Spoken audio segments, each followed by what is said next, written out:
बख़्तावर पंहिंजे पीउ माउ जी लाडली धीउ हुई।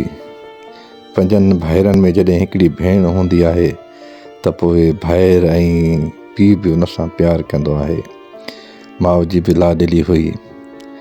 जॾहिं हे शौक़ जवानीअ ते चढ़ी त पीउ हिन जा लाड ॾिसी हिन जी शादीअ जो फ़ैसिलो कयो। शादी हिन जे पंहिंजे ई बिरादरीअ जे नौजवान सां शादी थी, जंहिंजो नालो जलाल आहे। ऐं शादी वॾे लाड ऐं कुॾनि सां थी। बख़्तावर पंहिंजा सभई ख़्वाब खणी जॾहिं पंहिंजे मुड़ुस जलाल वटि पहुती, पीउ माउ उन जी वॾियूं दुआऊं घुरियूं, वॾियूं ख़ुशियूं मल्हायूं वयूं।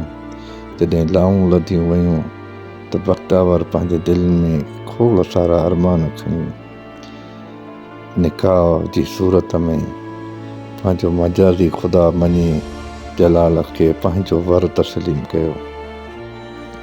बारात जीअं घर पहुती त जलाल हिन जो घूंघट खणी हिन खे ॾिठो। ख़बर नाहे त जलाल जे दिलि में कहिड़ो नांग पली रहियो हुयो जो बख़्तावर जो घूंघट खणी कुझु देरि ॾिसण खां पोइ हुन खे तंज़िया मुर्क सां ॾिसणु लॻो।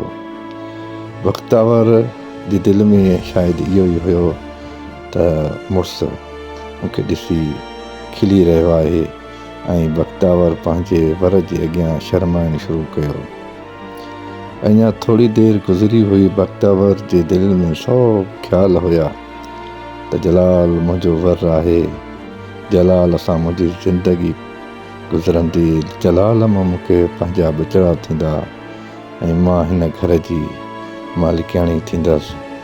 सभई ख़्वाब दिलनि में खणी उहो हुनखे ॾिसंदी रही।